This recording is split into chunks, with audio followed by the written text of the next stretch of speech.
एक गांव में बालवीर नाम का एक बूढ़ा रहता था। उसके 3 बेटे थे जो अब जवान हो चुके थे, लेकिन तीनों के पास कोई भी काम नहीं था। बालवीर सोचता है वो अपने बेटों को अपनी दौलत बांटने के बजाय कोई काम दे ताकि वो मेहनत करना सीख सके। वो अपने बेटों से कहता है, मैं अब बूढ़ा हो चुका हूँ और मैं चाहता हूँ तुम तीनों को कोई कारोबार सौंप दूँ ताकि तुम अपने अपने पैरों पर खड़े हो सको।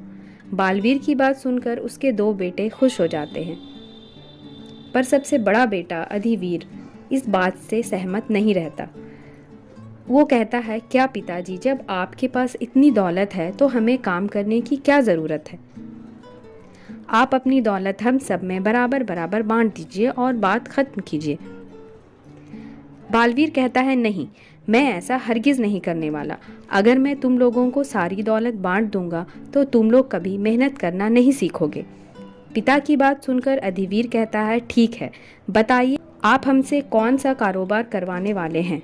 बालवीर कहता है, मैं तुम तीनों को 20-20 मुर्गियां खरीद कर दूंगा और तुम लोग मुर्गी पालन करोगे। ये बात सुनकर अधिवीर और भी उदास हो जाता है। वो समझ रहा था उसके पिताजी उसके लिए कोई कारखाना बनाने की सोची होगी। उसने कहा, इस काम में तो बहुत मेहनत है, कोई ऐसा काम दीजिए जो आसानी से हो सके।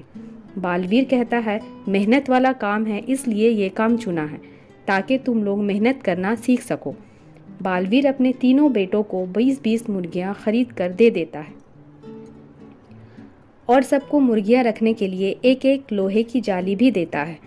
अधिवीर बुरे मन से सारी मुर्गियां ले लेता है और खाना खाने के लिए चला जाता है और सोचता है, आज खाना खाकर जल्दी सो जाऊंगा, कल से तो मुर्गियों के सेवा में लगना है। अधिवीर खुद खाना खाकर सो जाता है, मगर मुर्गियों को खाना देना भूल जाता है और उसकी मुर्गियां पूरी रात भूखी रहती हैं। वो सुबह भी देर से उठता है और मुर्गियों को देखने के लिए जाता है। वो भूख से चिल्ला रही होती है। वो कुछ दाना लाकर इन्हें दे देता है। भूखी होने की वजह से वो इन्हें जल्दी जल्दी खा जाती है। ये देखकर अधिवीर कहता है, ये मुर्गियां कितना खाती हैं, अगर ऐसे ही खाती रहीं तो मैं बहुत जल्द कंगाल हो जाऊंगा। इधर अधिवीर के दोनों भाई अपनी मुर्गियों को टाइम पर खाना पानी देते हैं, जिसकी वजह से उनकी मुर्गियां रोज़ाना अंडे देने लगती हैं, जबकि अधिवीर की मुर्गी हफ्ते में एक ही बार अंडे देती है। वो सोचता है, पिताजी ने भी धोखा दे दिया, रोज़ाना देने वाली मुर्गियां उन दोनों को दे दी और मुझे हफ्ते में एक दिन अंडे देने वाली मुर्गी दे दी। अब अधिवीर के दोनों भाई मुर्गियों के अंडे बेचने लगते हैं और रोज़ाना बहुत पैसे कमाने लगते हैं। ये देखकर उनकी माँ भी बहुत खुश हो जाती है।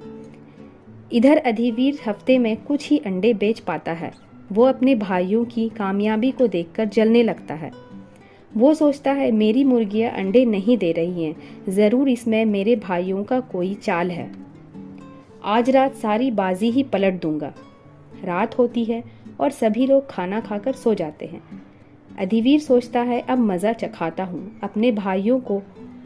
वो अपने हिस्से की 10 मुर्गियाँ एक भाई के जाली में डाल देता है और उनकी 10 मुर्गियाँ लेकर अपनी जाली में रख देता है। ऐसा ही वो दूसरे भाई की मुर्गियों के साथ करता है। वो सोचता है, वैसे भी सारी मुर्गियाँ एक ही जैसी दिखती हैं, किसी को क्या पता चलेगा। अगले दिन वो देर से उठता है और सोचता है, आज मैं भी अंडे बाजार में बेचूंगा। चूँकि उन मुर्गियों को टाइम पर खाने की आदत थी, टाइम पर खाना ना मिलने की वजह से वो मुर्गियाँ लोहे की जाली को ही चुगने लगती हैं, जिससे वो लोहे के अंडे देती हैं।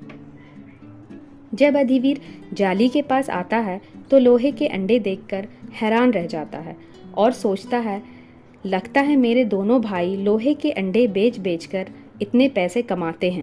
अधिवीर के दिमाग में एक आइडिया आता है। वो सोचता है वो इन अंडों को लोहार के पास बेचेगा।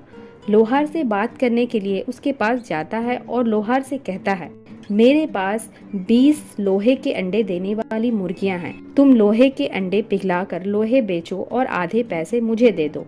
लोहार इसकी बात सुनकर हंसने लगता है और कहता है, तुम मुझे बेवकूफ़ समझते हो, भला ऐसी भी मुर्गियां होती हैं जो लोहे के अंडे देती हैं?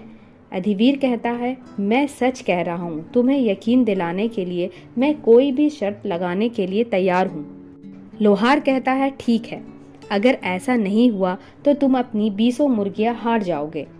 अधिवीर कहता है ठीक है और अपने घर जाकर सारी मुर्गियां ले आता है। लोहार इन मुर्गियों को अपने यहाँ जाली में रख देता है। मुर्गियां भूखी रहती है इसलिए वो आवाज़ करती रहती हैं। लोहार कहता है ये भूख से चिल्ला रही है, इन्हें कुछ खिलाना होगा। लोहार बाजार जाकर उनके लिए दाना लाता है और जाली में डाल देता है। भूखी होने की वजह से मुर्गियां सारा दाना चुग लेती हैं। अधिवीर अब मुर्गियों के अंडे देने का इंतज़ार करने लगता है। कुछ ही देर में मुर्गियों ने अंडे दे दिया।